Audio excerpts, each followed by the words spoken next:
नागेन्द्रहाराय त्रिलोचनाय भस्माङ्गरागाय महेश्वराय धुम धुम ta ta धुम धुम tak tak. Because there hasn't been another one like him. With his capabilities, with his knowing, with his perception, it's been the highest that humanity has hit. Maybe we can't take pride in it, because maybe he was not human. Not maybe, he was not.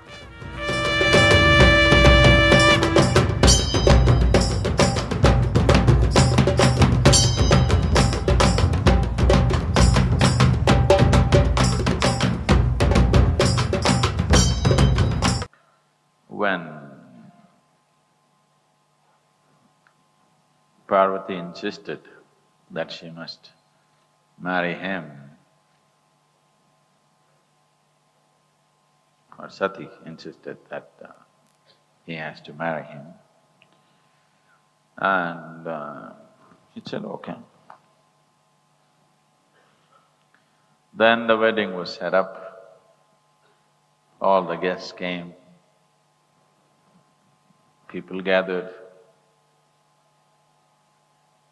dressed to their wedding best, big celebration. Then the groom came, like that. And he was inebriated. And he had friends who were like, you saw them.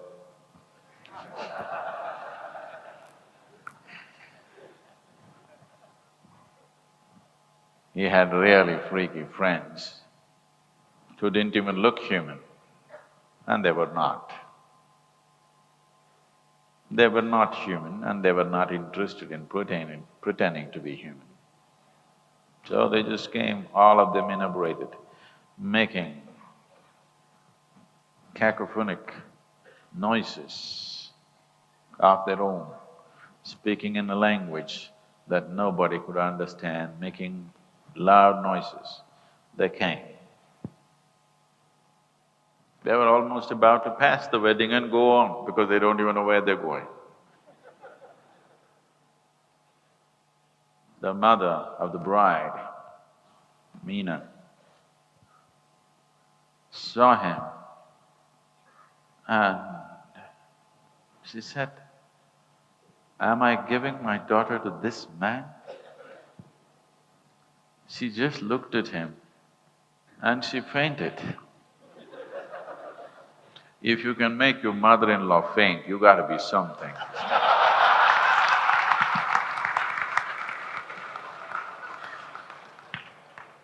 You gotta be really something if you have to make your mother-in-law faint.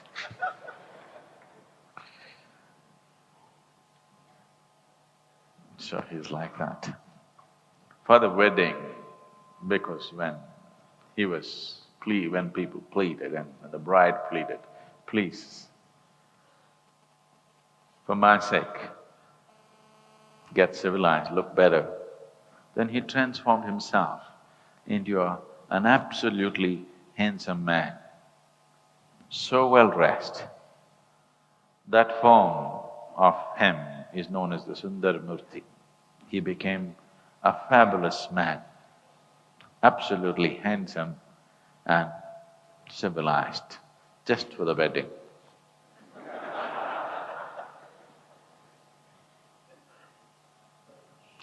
Because you're not going to get married to him, so he's okay. We don't have to make him beautiful, he's okay like this. Sadhguru, you drank cobra's venom with milk. Why? It's venom, it's not poison. You need to understand that. Venom affects you only when it gets into your bloodstream, not necessarily in your stomach. But invariably, there will be some opening somewhere, some small cut, some small ulcer, something, it will enter, it has. Just my eyelids are a little droopy, otherwise I'm okay. So whatever I offer to him How do I offer to him without me taking it on? Venom worked out very well for me a long time ago. Well, it took my life away, but it gave me something more precious than life. So venom did not work against me, venom worked for me, and it's continued to work for me.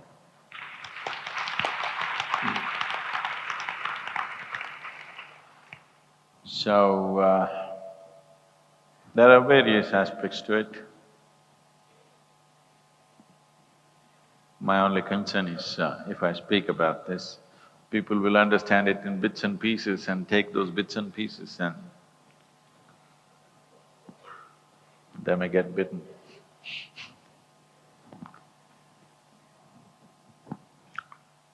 Venom in small doses is very intoxicating. Too much of anything kills you. Even oxygen kills you, do you know this? Pongal can kill you. Too much pongal can kill you, believe me. Yes, it does. Probably pongal kills more people than cobra's venom. Yes, it does. Blood gets a little thick. Right now, if I try to climb a mountain, I may have a heart attack because blood is a little thicker than what it should be. But it makes the system so vibrant.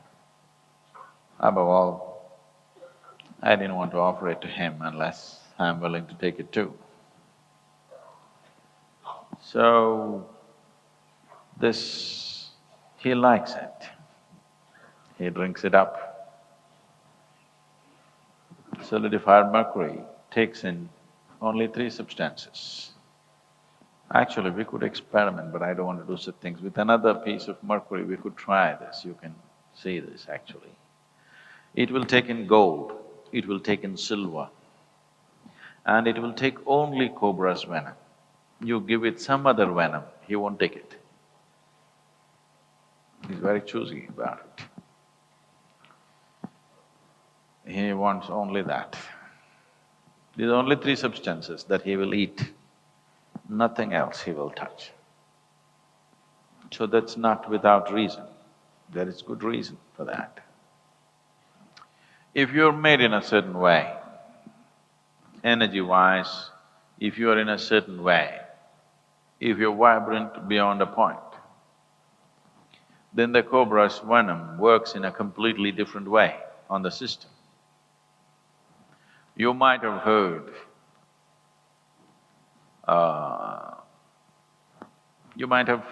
traditionally, particularly in Tamil Nadu,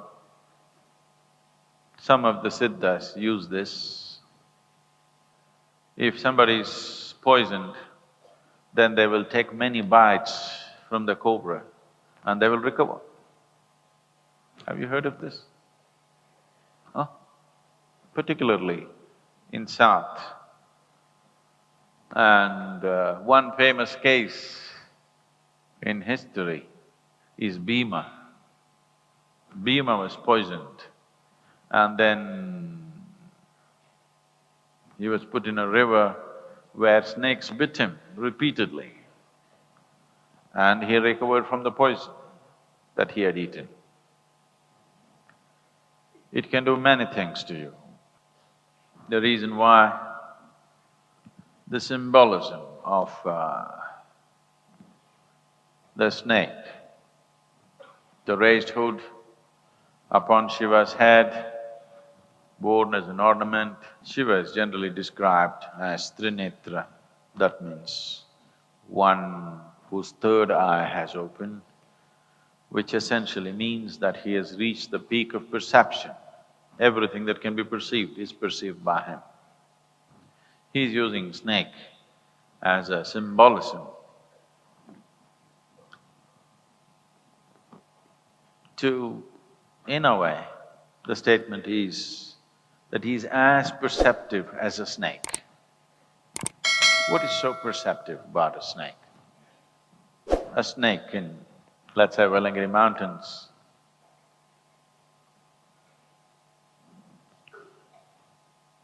knows more about the spiritual sciences than any of you for sure, than any spiritual book that you can read on the planet. He knows more about it. Not intellectually, energy-wise. Everything that's happened in this region, phenomenal things have happened in this region. If you want to know the science of, let's say, creating Dhyana Linga, they know energy-wise, not intellectually. If you can feel energy-wise and then being human, you can translate it into intellect. If you experience something, you are able to intellectualize and then articulate to whatever extent possible. That is essentially a human quality. But he simply knows it, energy-wise, by experience. If you have the necessary thing to just observe him, he will literally tell you almost anything that's happening upon this planet by the simple change in his behavior and how he handles himself. A snake is a very perceptive animal. You cannot call it an animal because it's above Shiva, not at his feet. He places it above himself, saying, "He's as good as me, right here. As good as me, not here." I could do wonderful things with snake venom to people. But today's world, if I attempt anything like that, even if the news spreads, if I gave you a drop of venom and even if you felt wonderful, and even if the meter said you're feeling great, no. This could mean it could be, according to the criminal procedure code, it could be a crime. So we are living in a certain kind of world where there's no room for profoundness. Sometimes I wonder, why the hell am I still around? Because there's no room for profoundness. There's simply… the more profane you are, the better you are in this world today. That's how it is. Just about everything. When people can even pride themselves that they have no attention span, and they're very proud of it, they have a short attention span, and they're very proud of it, I can't believe what's happening to humanity. I'm from another time, unfit in this world probably. 9 types of poisons, they're mixed and made it into medicine in this land. You heard of Navapashanam? Mercury, which just about anywhere in the world people fear it as poison. It is a main ingredient of the Siddha medicine in South India. So what is poison and what is the elixir of life? Simply depends on who you are. And Shiva has always been known as the Nilakanta. That means a poisoned throat. So if you have a cobra hanging around your throat, if you wear a cobra as an ornament, you're bound to have your throat bitten often enough to turn blue. There isn't another man. There has never been another man with the capabilities and the knowing that this man was. There hasn't been one till then. since then. Everybody whom you worship in this land, if you are a Rama worshipper, if you are a Krishna worshipper, whoever, all of them worshipped Shiva. I'm not trying to set superiority, inferiority, business, Vaishnavas and Shaivas fighting. I'm not talking about them. I'm saying right through history, just everybody that you held as a divine being, all of them. Krishna never started his day without his doing morning Shiva Puja, every day. Even on the day of the war, he was doing it. Particularly, Mahabharata mentions it, that even when the battle was on, even those 18 days, all others were busy, worried about what's going to happen today. But he did his morning Shiva Puja before he stepped out. In his own life, he was seen as a god, nothing less than that. Even he, because there hasn't been another one like him. With his capabilities, with his knowing, with his perception, it's been the highest that humanity has hit. Maybe we can't take pride in it, because maybe he was not human. Not maybe, he was not.